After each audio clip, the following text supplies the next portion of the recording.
Hi everyone, I'm Saïl Filias, the Program Learning and Development Specialist at CEREC. And on behalf of CEREC and our partner, LMIC, the Labour Market Information Council for Canada, I would like to welcome you to today's webinar. And today we are delighted to start a new webinar series with 3 experts who will be with us over the next 3 weeks to share their resources and expertise on labor market and on the changes in career development practice. And we are pleased to start the series today with Katharine Mullock, who will share the findings from a new OECD Online Survey with us. But before our presenter gets started, we would like to take just a few moments to introduce you to CEREC and share some housekeeping notes with you. So at CEREC, we are a charitable organization that focuses on education and research in career counseling and career development in Canada. And we found projects that create new knowledge and develop innovative resources. We have 3 main programs: the Canexus National Career Development Conference, the careerwise.ca website, which features the top news and view in the field with a French version called orientation.ca, and the Canadian Journal of Career Development, which is free to access. So you can learn on all our work at cerec.ca. And also, because CEREC is always looking at new webinars and learning opportunity for you guys, we encourage you to share your learning needs for 21 and also the feedback that you have on these specific series on the survey that we will share with you at the very end of the series. So thank you in advance for your answer. Now, just a couple of housekeeping notes for today's webinar. So you can interact with Katharine and ask your question and share your comment at any time by using the question section that you have on your screen. So we will have a Q&A session at the end where Katharine will address your question. And please note that we will send you the recording of today's webinar along with the presentation of the slide and the slide later today. Now, I would like to thank our partner association, the Labour Market Information Council for Canada, for this very special partnership. Indeed, this webinar series has been generously sponsored by LMIC, and thanks to their contribution, this webinar series has been accessible for you all at no cost. So a big thank you to LMIC for making this learning opportunity available to our community. So I'm delighted to be joined by Bolanle Alake Apada, economist at LMIC, who will share a few words about the organization and introduce our presenter. So over to you, Bolanle. Thanks. Thank you so much. So hi, everyone. My name is Bolanle. I'm an economist at the Labour Market Information Council, LMIC. So today I have the pleasure of introducing the speaker, but first I'd like to tell you a little bit about LMIC. So recognizing that Canadians need reliable and high quality labor market information to support informed decision-making, in April 2017, the Forum of Labor Market Ministers endorsed the creation of a Labor Market Information Council for Canada. Of course, that organization is LMIC. Our mission is to ensure that labor market information can be accessed and understood by a wide variety of audiences, including career practitioners. So LMIC would like to thank our gracious host and partner, CEREC, for working with us to deliver this webinar. So throughout this webinar series, we will address the key gaps that affect the practice of career practitioners in Canada. Some of this includes understanding the scope of clients' needs, understanding the scope of clients using career services across Canada, understanding the changing scope of career service as a practice, and the competencies for career practitioners, as well as the growing focus on skill development. Throughout the series, the speakers will look to provide information on the individuals using career services in Canada, the core competencies, as well as an updated scope of best practices for career practitioners, as well as the new tools and research useful for understanding skills and demand. So today we have the pleasure of hearing from Katharine Mullock. Katharine is a labor economist working at the Directorate of Employment, Labor and Social Affairs at the OECD. She works to help countries develop policies that focus on understanding changing skills needs arising from technological change, globalization, and population aging. So essentially, Katharine is an expert on the future of work. So Katharine, over to you. Thank you, Bolanle, for that kind introduction. And thank you also to LMIC and to CEREC for the opportunity today to share the findings of our new work with you. So I'm just going to share my screen with you for a moment.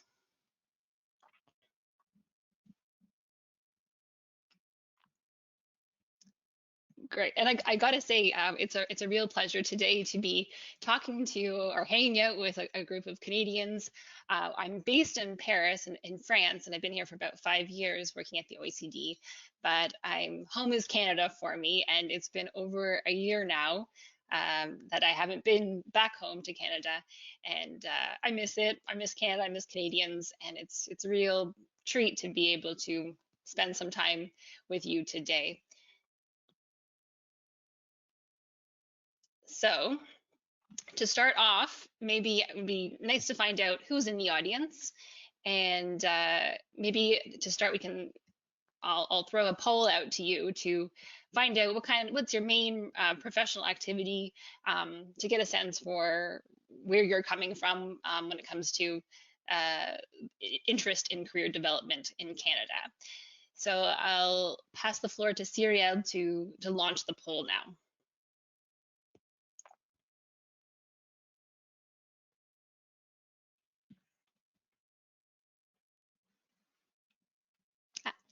All right, so we launched the poll and I'm seeing some result coming. So I'm leaving another 10 seconds for you guys to answer.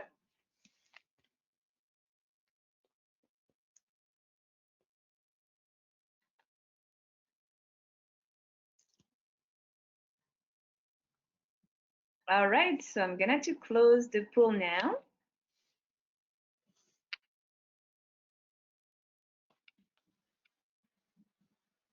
And we got the result. So we have 75% of our audience who are career development practitioners,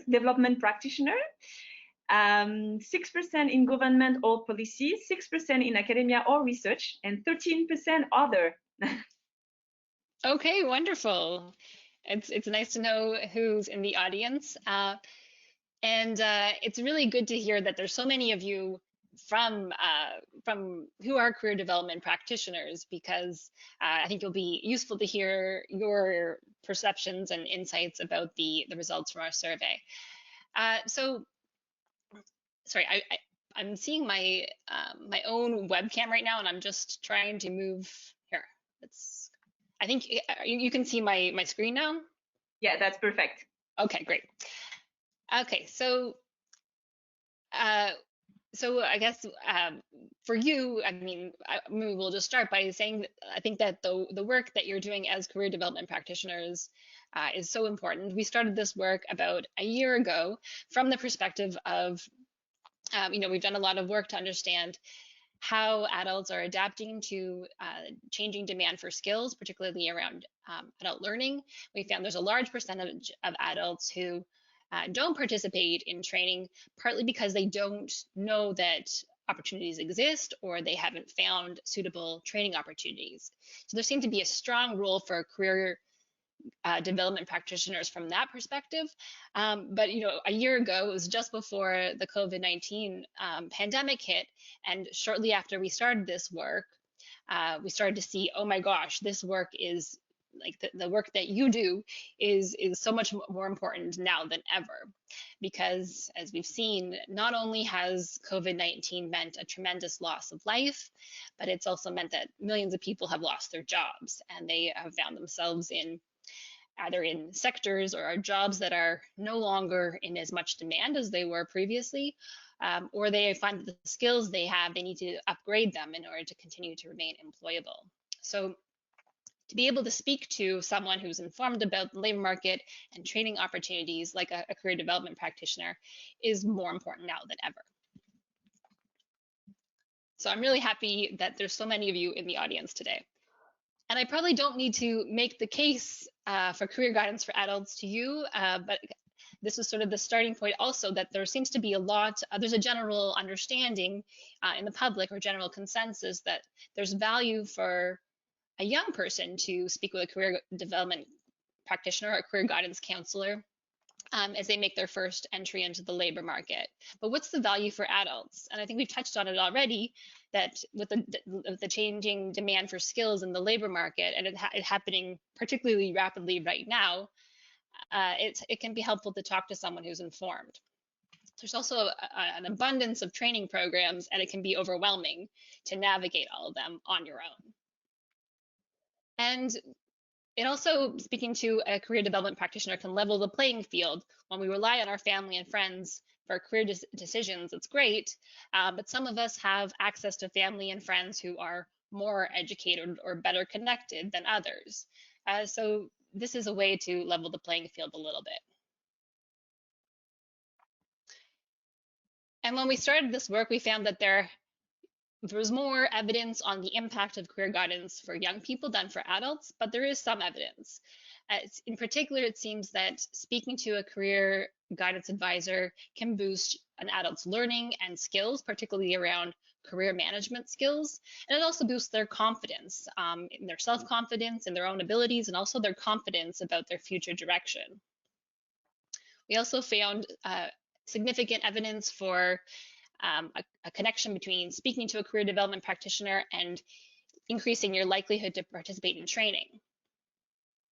From the public employment sector, there's evidence that speaking to a counselor can improve your chances of finding a job more quickly.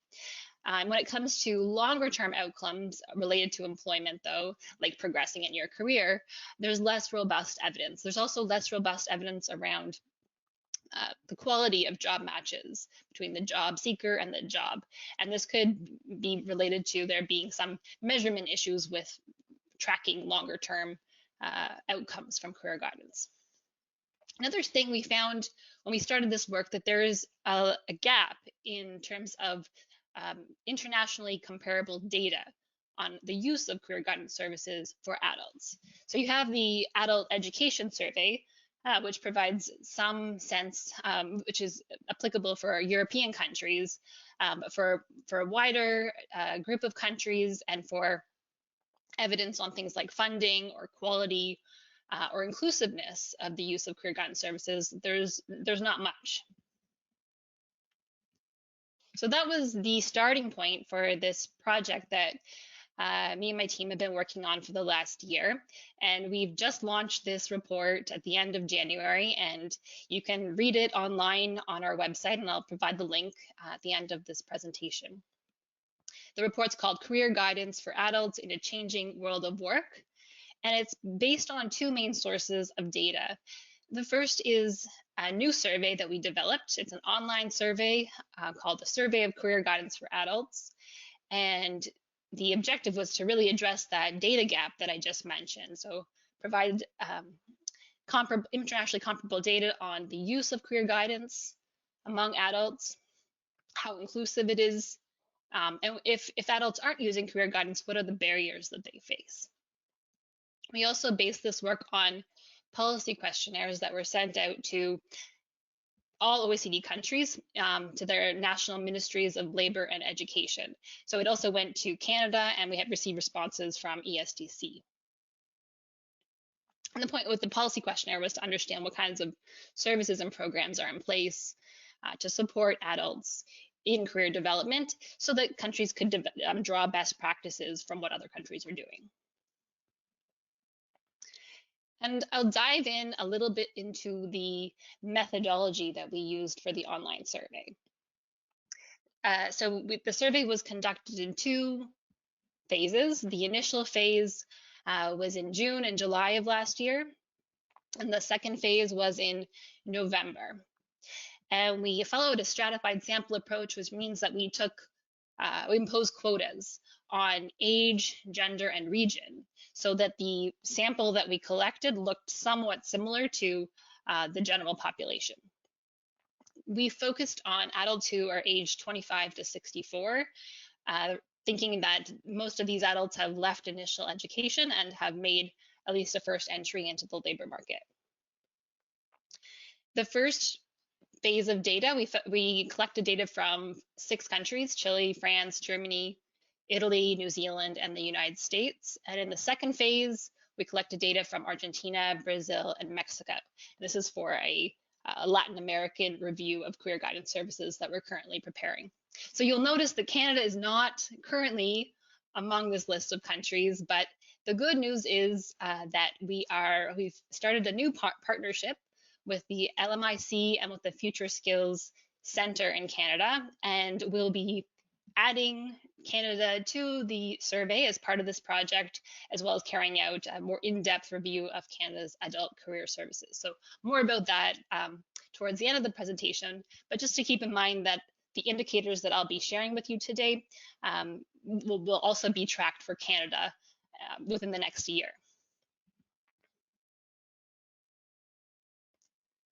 So I've been talking for what feels like a while now, so it's time for another poll. And I'd like to call on your expertise or your perceptions. What share of adults do you think use career guidance? And in particular, what share of adults do you think use career guidance in the last 5 years? And so this would be 0 to 5% of adults, 5 to 20%, 20 to 40%, or more than 40%. So I'll pass it to Cyrielle again to launch the poll.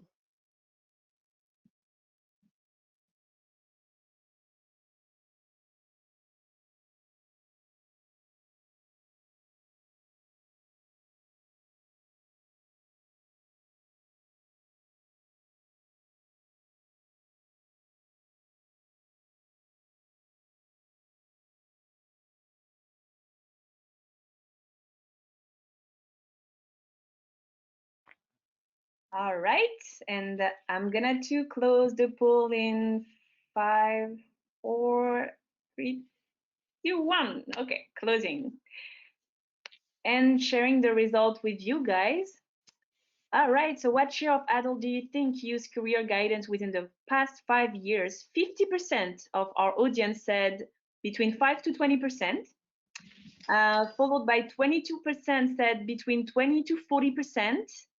Then 20% said 0 to 5, and only 8% said more than 40%. Okay, how many said 20 to 40%? I missed that, sorry. No problem. 22% of our audience said, yeah, 20 to 40. Okay, super interesting. Okay, I'm going back to the presentation now. So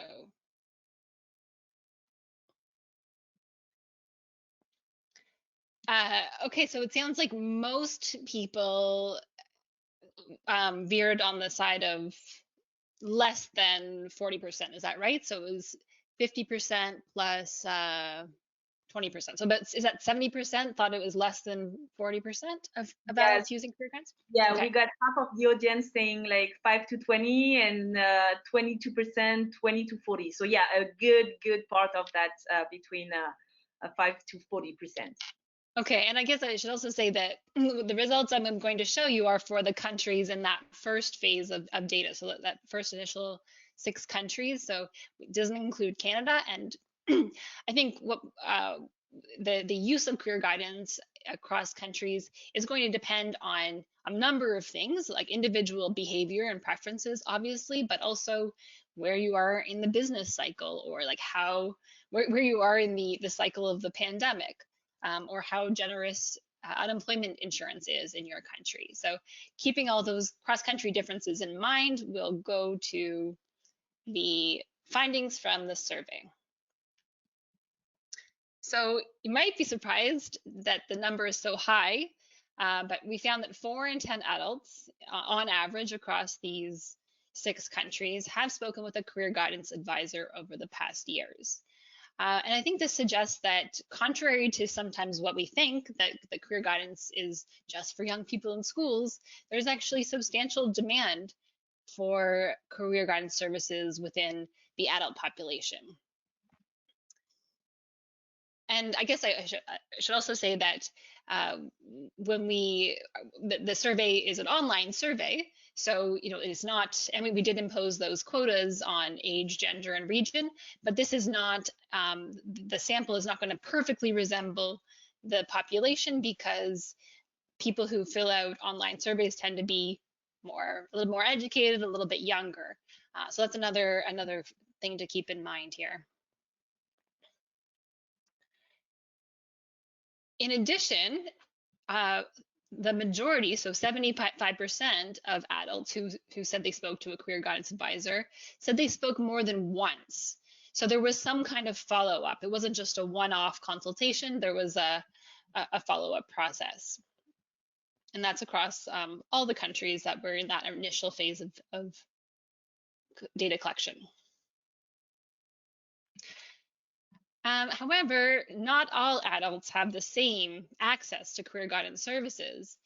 And in particular, older adults, those living in rural areas, lower educated adults, and women to some extent, tend to use career guidance less than their counterparts.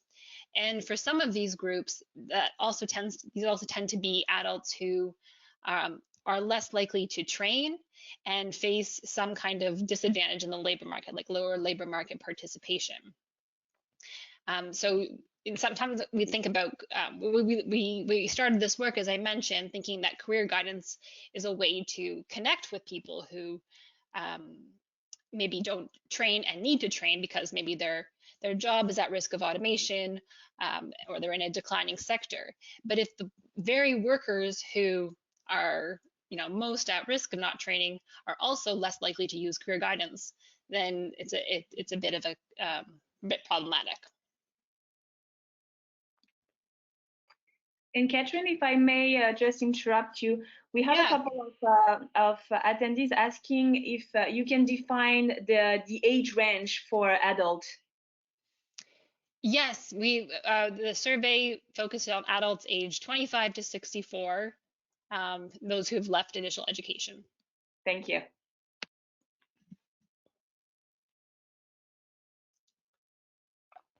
So if some adults are using career services less than others, why are they using them less, or what kinds of barriers do they face? And this was something we tried to poke at a bit in the survey. By far the most common response that we got was that the adult just didn't feel the need to use the services. That was 57% of non-users.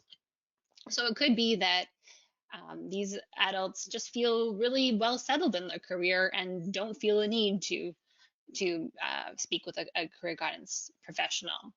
Or it could be that they don't appreciate or are not aware of the benefits associated with career services. Another 20% responded that they didn't know that the services even existed, which suggests a potential avenue for improving participation by raising awareness about existing services. As you can see, the other barriers that were reported were a lot more minor. They represented 10% or less of non-users each. So these are things like not having enough time at work, it being too costly, delivered at an inconvenient time or place, or poor quality. So what can these barriers tell us about ways to address coverage and inclusiveness? And in our report, we have a number of policy guidelines that are drawn partially from the online survey results and also from the best practices that were identified in the policy questionnaires filled out by ministries of education and labor. And with so many non-users saying that they weren't aware of services, certainly one avenue seems to be to raise awareness. So for example, in Belgium, they have a national media campaign to draw attention to or highlight and promote subsidized services that are available for adults in the country. And in the Czech Republic, they have a catalog of career guidance professionals, and they highlight those who have received the necessary training certification. I mentioned that low educated and older adults are less likely to use career services based on our survey. So finding ways to reach out to those adults, either in their places of work or at their kids' daycare or wherever they happen to be, can be a way to connect with them. And a really good example of this is in the UK, the Union Learn representatives. They're responsible for the learning of employees in their firms. And they will connect with adults who tend to be older adults and lower educated to help them to identify and pursue training opportunities.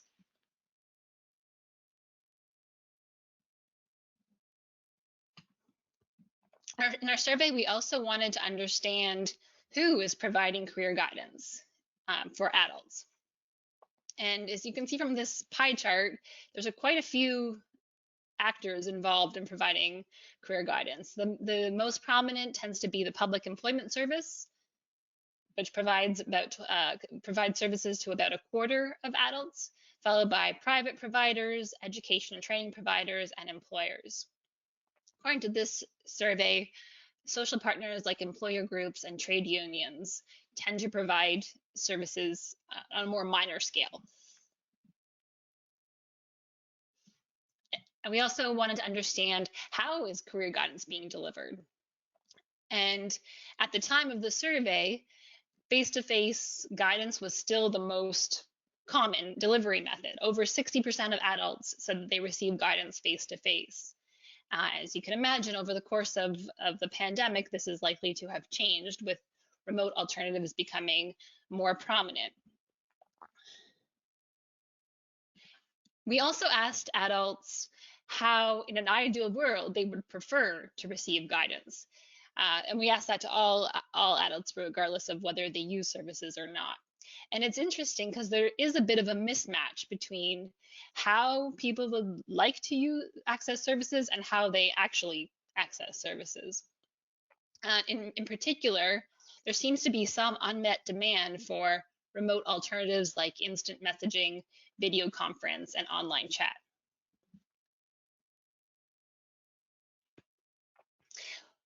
We also wanted to understand, because this survey went out in the middle of the pandemic and at the start of the pandemic, how the changing environment was affecting the use of career guidance, individuals' behavior around career guidance. And what we found, as you might expect, is that there seemed to be an increase in the use of career guidance among adults. So about 24% of adults said that they were using services more than before the pandemic, either because they were navigating changes in the labor market, maybe they lost their job, or because they had more time. And only 10% of adults said that they were using services less, perhaps because the face-to-face service that they usually consulted was no longer available. But on net, this resulted likely in an increase in the use of career guidance. And based on our policy questionnaires, we found that every country adapted its service offer to some degree in order to adapt to COVID-19. And for the most part, that looked like a suspension or a reduction of face-to-face services. But it also involved strengthening of remote services. And several countries offered support to career guidance providers or practitioners in order to help them make that transition from offering services face-to-face to remotely, because that is it's a major jump and it does require new skills. We also found that countries put more work into their online career guidance portals and to strengthen them, and these became important sources of information during the crisis. So to draw some policy guidelines around the provision and delivery of services, we found that, as I mentioned, the Public Employment Service is the largest provider of career guidance for adults. And in a number of the countries that we looked at, there's a trend towards public employment services expanding their service offer to include not just unemployed workers who are looking for a job, but also employed adults who are looking to maybe progress in their current job or maybe make a jump to a different sector or a different occupation. And so but serving those two different distinct populations requires a different skill set, and it requires additional capacity in terms of funding. So for example, in In Germany, before rolling out the expansion nationwide, they're carrying out pilots in 4 German regions to test out the services on employed adults.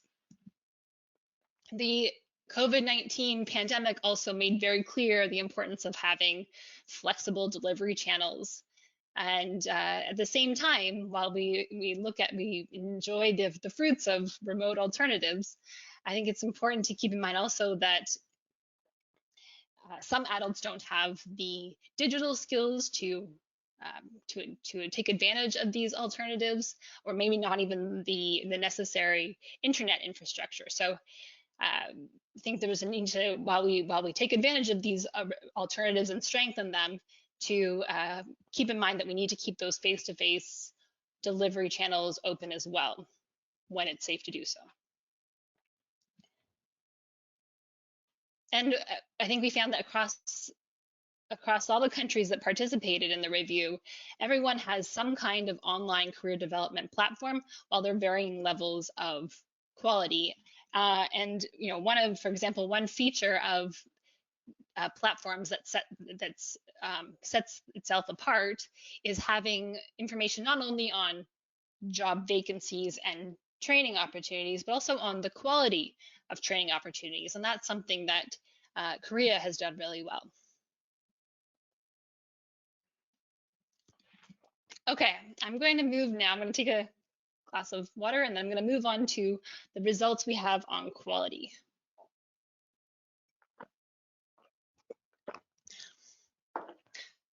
We wanted to have in addition to asking about whether adults were using these services or not, and what the barriers they faced were if they weren't using the services, we wanted to understand whether they experienced any employment or education outcomes after speaking with a career development practitioner, specifically within the 6 months following their last intervention. And the good news is that 70% of adults said yes, like I did have a positive outcome after speaking with a career development practitioner, whether it was progressing in my current job or enrolling in a training program or moving to a new job, or from informal to formal employment.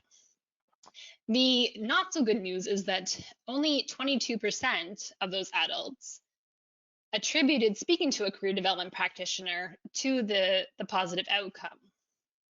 So it could be that because it's generally a relatively brief intervention, that when adults are recalling the impact of speaking to a counselor, they might not make the association that one led to the other, because they have so many other influences in their life, like family and friends, the media, all their networking efforts, that they might not make that link. Or potentially it could be issues around needing to improve the quality of services. And we'll talk a little bit about how countries have been focusing efforts in that way in a second.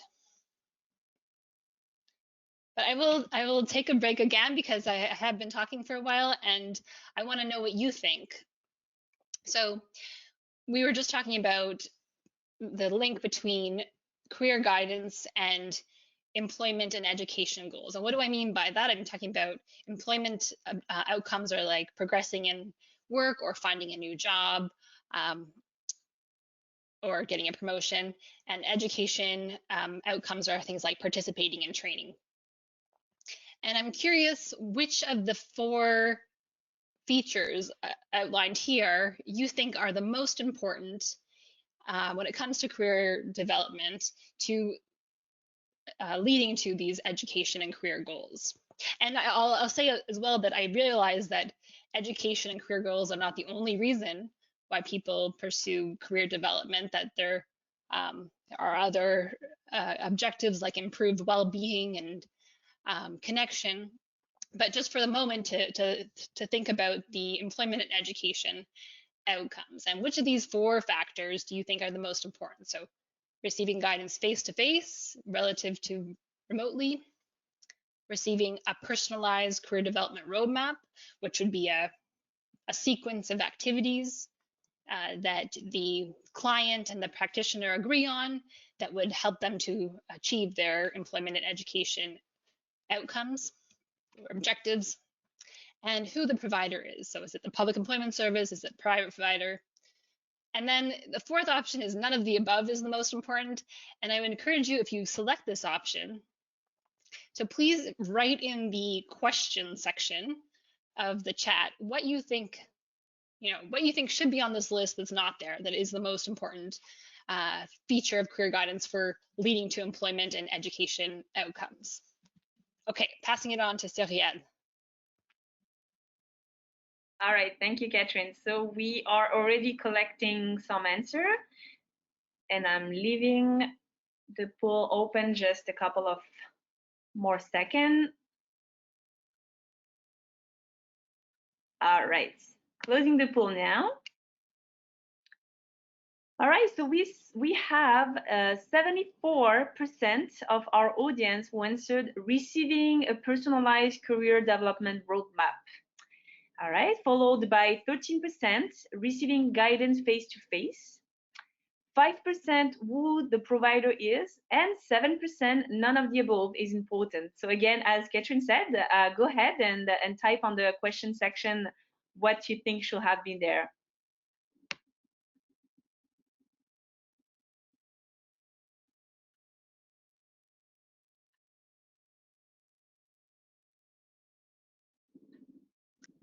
Okay, I don't think I'm seeing any inputs in the chat. Cyrielle, do you see any? Am I missing it? All right, let's have a look. I have quality and skill of counselor. Yeah, okay.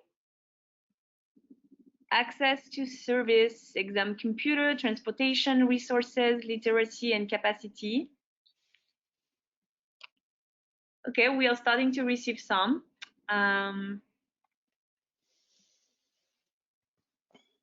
combination of factors, information, motivation, achievement, driving, funding, and example setting, self-assessment, understanding labor market, reasonable cost, affordability, the client willingness to change, access to financial support. Yeah, we got a lot of comments. I will make sure to forward all of them to you, Katharine. It's that would be great. I'd be very curious. For sure. And yeah, and I mean, you mentioned so many important features here, and I'm going to show you some regression results. Unfortunately, we are only able to capture a certain number of features, both because of sample size limitations, but also just because of what we're able to measure. And things like willingness to change and motivation are obviously super important to bringing about education career goals, but we don't have a great way to measure them. So I'll move now to the poll results, but I will say that it must be a testament to the expertise in the audience that 74% of you thought that the roadmap was the most important feature, because that is also what we found in our regression results. So here I'm showing you regression results from two separate regressions. The first was a probit regression on employment outcomes, and the second was a probit regression on whether or not you participated or enrolled in a training program. And I mean, to some extent, you're all right, because all of the features that I noted there were significant in bringing about these outcomes. Face-to-face is associated with about a 4% higher likelihood of a concrete employment outcome like finding a job or getting promoted, and a similar size increase in the likelihood of participating in training. Provider type is also really important. And in particular, if you get if you have your guidance service through your employer or through an employer group, you're much more likely to have an employment outcome than if you have your guidance through the Public Employment Service. And similarly, if you receive your guidance through an education and training institution, you're much more likely to have to participate in training. But by far the most important and largest effect comes from the personalized career development roadmap. And this is associated with 25 percentage point increase in the likelihood of achieving employment outcomes and about a 7% increase in the likelihood of participating in training. So it seems to be pretty important. And what we found in the survey is that 1 in 2 adults receive a personalized career development roadmap as an output from career services. In some countries, like Australia, Belgium, and there's one more that I forget, they actually make the personalized career development roadmap a required output of guidance services, publicly subsidized guidance services. And of course, I think someone mentioned skills assessment. I think a skills assessment is a necessary first step in providing that kind of personalized roadmap. And the majority of adults in our survey reported that they had had their skills assessed in some way. By far, the most common way to assess an individual's skills was through interviews, asking about your skills and experience, asking about the qualifications you've received. A much smaller share, about 30%, said that they carried out some kind of test. We did learn, though, about a practice in Spain and Italy, where the Public Employment Service there uses skills profiling tools, which are tools to objectively assess an adult's literacy and numeracy and problem-solving skills against a benchmark in order to get a real sense of what they can actually do. And this is particularly useful when developing personalized roadmaps for people who don't have formal qualifications or formal work experience.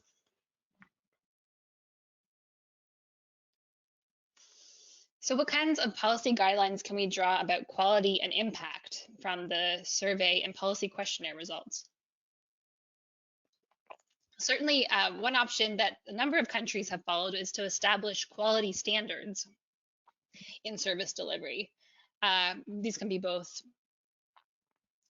either mandatory standards that are attached to public funding or voluntary standards to incentivize self-improvement with the provider. An example of a mandatory quality standard is from the UK, where to receive public funds, a provider must certify against the matrix standard. Professionalizing the occupation of career guidance advisor is another way that countries pursue quality, and this generally looks like setting up competence frameworks to establish what an advisor is expected to be able to do and what they should know. And Canada has really been a leader in this area with the Canada Standards and Guidelines, and I understand that Canada is in the process of updating its competence framework for career development practitioners right now.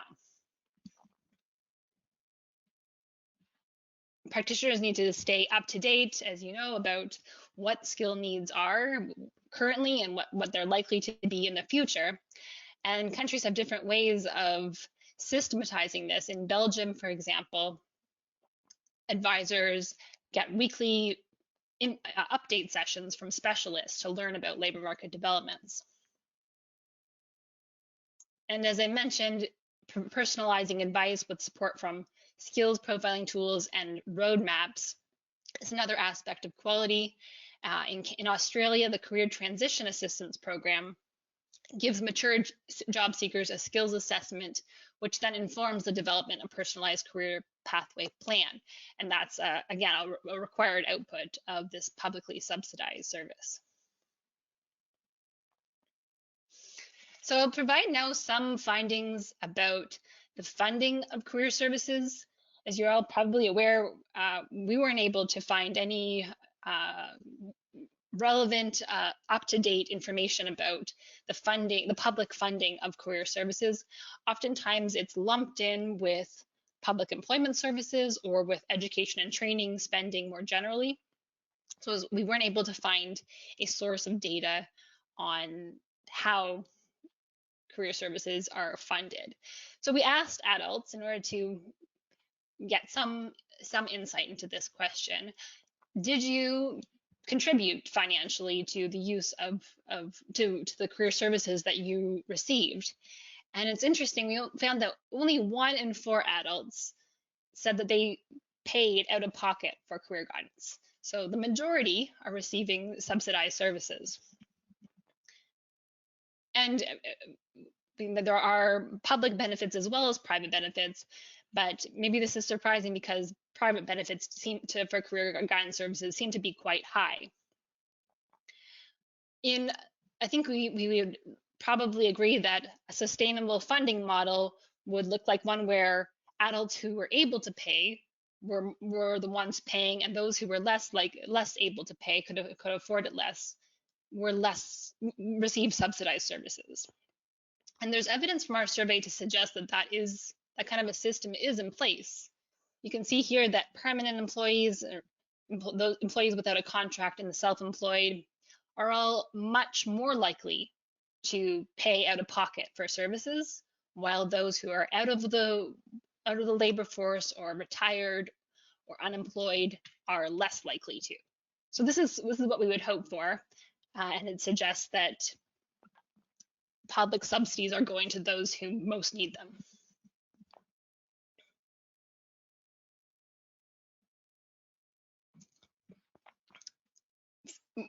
From our policy questionnaire, we found that responsibility for adult career services is often shared at a minimum between labor and education ministry. So the fact that it's not in one particular ministry but shared between 2 can create challenges for coordination. And then of course there's a ton of subnational actors who are also involved, as well as the social partners. So having some kind of national career strategy in place, or a special body who's responsible for coordination, like in Ireland, can help to ensure quality services and to reduce the risk of inefficiencies, and to make sure that no one gets left behind in provision. It's also important to ensure that public funding is going to those who most need it. Oftentimes, public subsidies are in the form of vouchers. And so, for example, in the Netherlands, they have vouchers specifically for older workers. In Flanders, an adult can use their training voucher towards career guidance services, and they pay half the cost of the service while the government pays the other half. And in this way, it promotes cost sharing between the individual and the government. So that's the wrap up of the results from our online survey. And as I mentioned earlier, we're really excited to be partnering with LMIC and the Future Skills Centre on a new review of Canada's adult career services. The idea is to add Canada to the online survey of career guidance for adults, and to provide some internationally comparable data and benchmark Canada against other countries on the indicators that we've just talked about today. In addition to the online survey, we'll also be engaging in consultations with a wide range of stakeholders through both policy questionnaires and virtual interviews. And I'll just leave you, this PowerPoint is going to be shared with you. This link here is to our website, Skills and Work, and you'll find on that website a number of what I hope are useful resources. There's of course the report that I've shared the findings for today, Career Guidance for Adults in a Changing World of Work. You can read it online at the website. But there's also some other tools that might be useful for practitioners, including we have an automation tool where you can go there, answer a number of questions, and the tool will feed back to you a risk of automation. So it'll tell you what risk you are in your current job of having some of your some of your tasks automated. It's a good way to get a sense of whether you're going to be needing to retrain or upskill in the coming years. We've also got a database on skill shortages and skill surpluses. It's called the Skills for Jobs database. And that is a measure of actual skills that are in demand across OECD countries that could be also useful to you. So I'll stop there, and we'll take some of your questions. Thank you, Katharine. And yes, it's time for questions. We have received a lot of questions, so that's amazing. Thank you all for your engagement. And I think, Katharine, you have access to the questions, so feel free to let me know if you want to address a specific question first.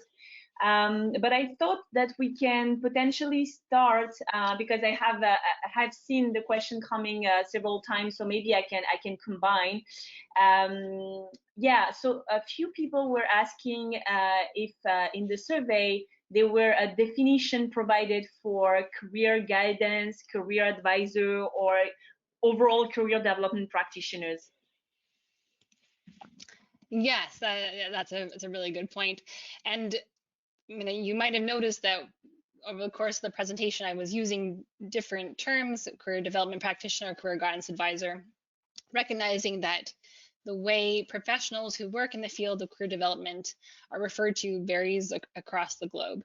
But I think we do have a box in the report where we provide a definition based on some previous literature, but I think basically we summarized it as a person who provides services to inform adults about education, training, and employment opportunities.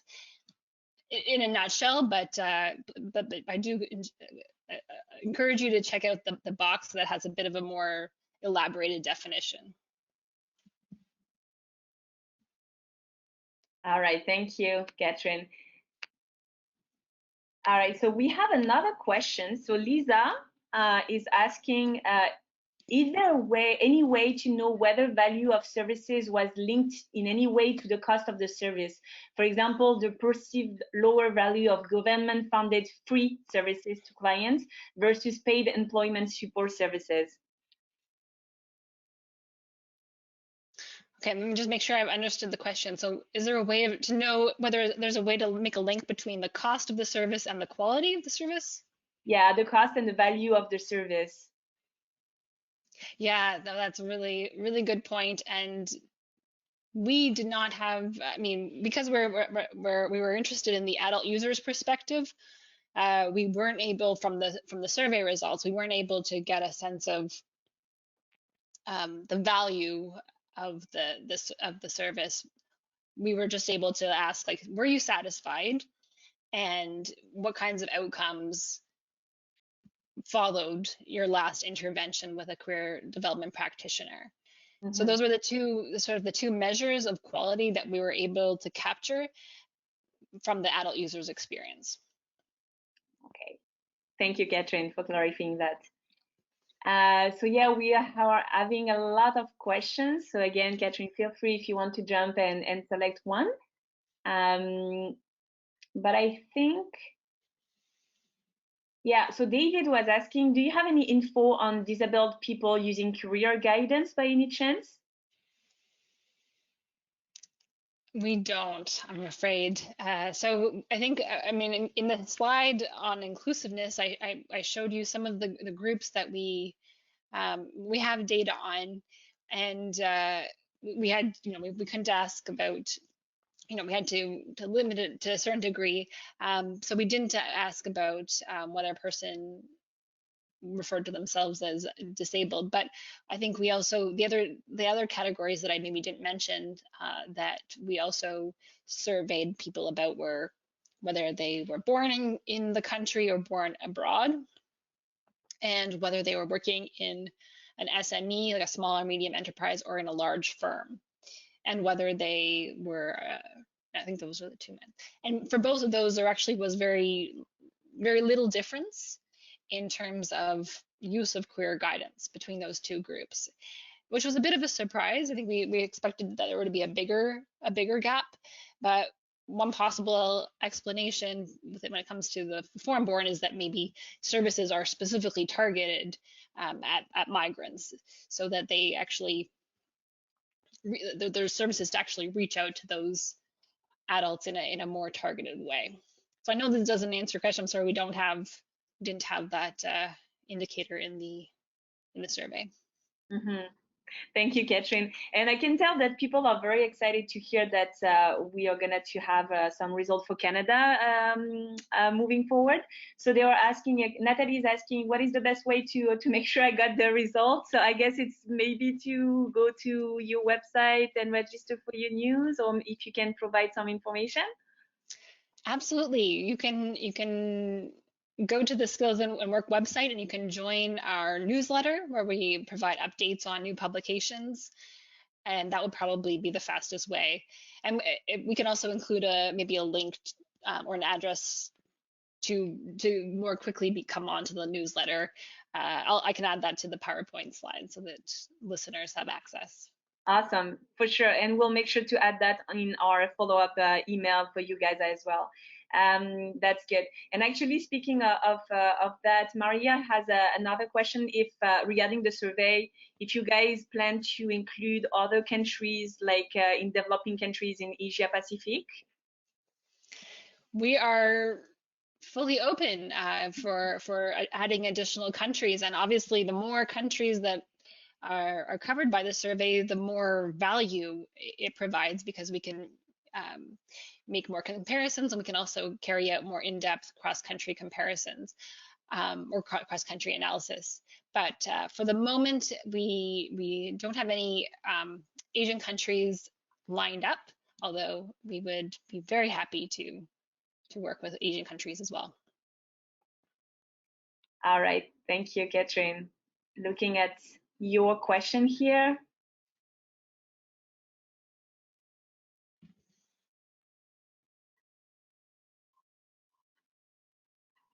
All right, so we have a question asking, like, helping migrants to integrate into the labor market is a challenge in Canada and everywhere, actually. So have you come across any good practices during the project for ways to overcome challenges specific to migrants? Yeah, I think a really good example that stands out is from Finland. So one of the main challenges when it comes to migrants integrating into a new labor market is having their qualifications recognized. And Finland, recognizing this, created new centers for guidance within education and training institutions that brought together both career guidance and recognition of prior learning support, because usually a recognition of prior learning support process can be quite involved, involves putting together a portfolio, and doing all this in a language that's not your first language can be a bit overwhelming. So they've created these centers within education and training institutions to really support migrants and also provide them at the same time with career guidance support. All right, and that was the last question for today. Thank you all for your amazing participation. We got a lot of great questions, so we'll make sure to forward to Katharine all your questions. And Katharine, thank you for your presentation today. That was really interesting to get this international perspective actually on career guidance service and the impact of career intervention we have on adults. So thank you for that. Thank you. It was really fun to be part of this. And I will, as Katharine said, I will encourage you all to have a look at the full result of the survey by visiting the website of OECD website. So, and I'm happy to say that our learning journey will continue next week with Sarina Hopkins, the Executive Director of the Canadian Career Development Foundation, who will discuss and share the result of recent research mapping the scope of practice and unique competencies of career development professionals. So I hope to see you all next week, Monday, March 8th at 12 p.m. Eastern Time. But as for now, let me close by wishing you all a good rest of your day and see you all next week.